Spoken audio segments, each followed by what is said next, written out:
Hi all, welcome to our channel. In this video, we will learn how to use delete and store procedure activity in Azure Data Factory.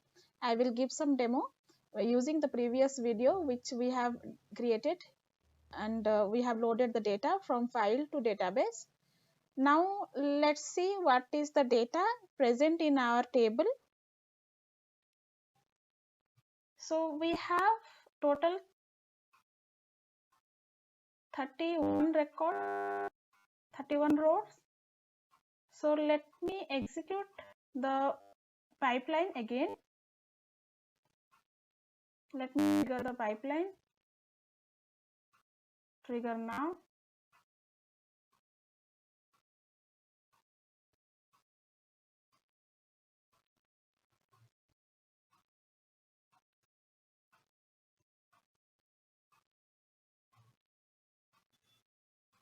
Okay.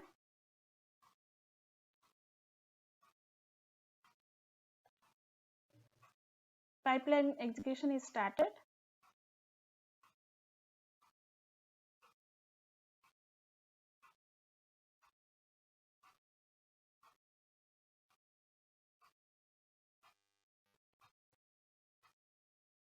We can see here 62 records are inserted. So it is duplicating the record. As it is a copy activity, so we can truncate this table before the copy activity. So let's do how we can truncate this table from Azure Data Factory. For that, we can create a procedure, and that procedure we can call before the copy. Let's create a procedure.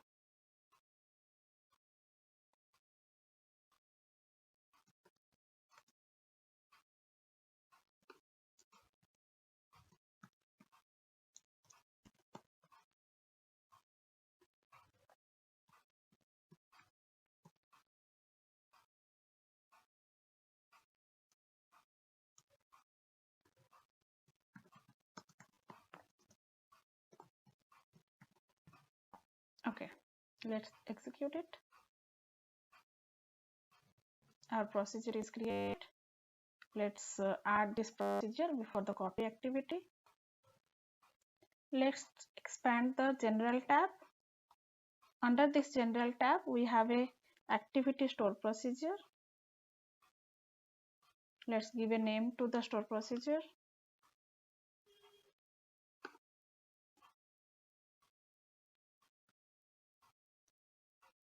Truncate.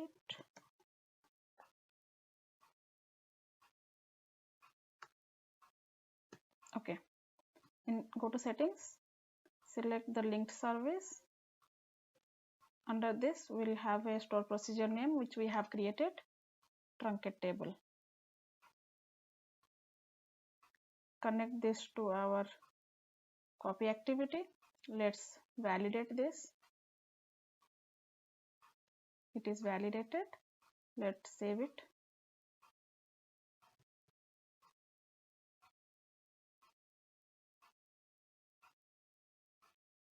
It is saved. Now we will trigger this pipeline.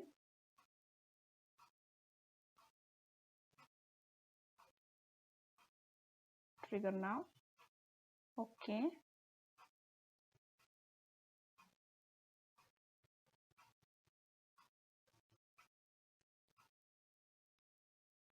Okay. Now check how many records are there. So it is 31. So every time we will execute this pipeline, we will have 31 records. It will not duplicate the data. Let's see our storage account.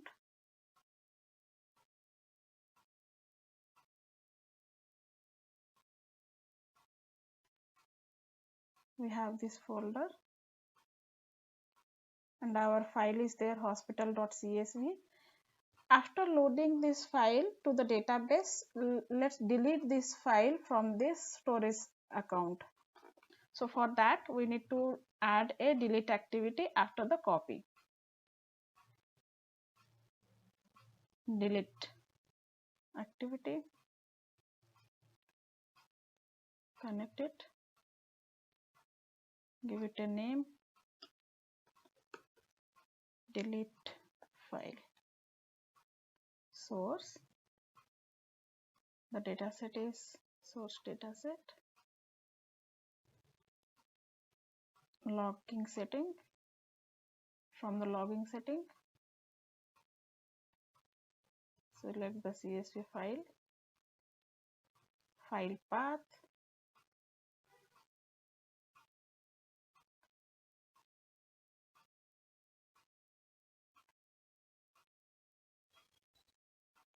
okay, test connection, successful. Let's validate this. No error, save it.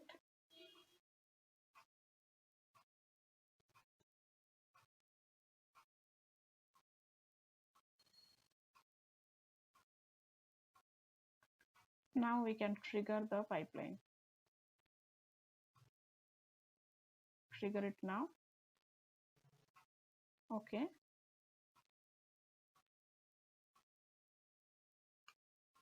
Pipeline execution started. Let's see if the execution is completed. So we can see here there is no active Windows session, so it is completed. Let's see if the data is loaded into the table. So 31 record it should be 31 records. Let's check our file here. Let's refresh this. It is deleted. This is how we used to implement the delete and store procedure activity in Azure Data Factory. In upcoming videos, I will explain how to use the other data factory activities. If you like this video, you can subscribe so you can get the latest update about the Azure. In the next video, I will explain incremental data load in Azure Data Factory using the watermark table. In that, we will do the incremental load from database to Azure Blob Storage. Thank you.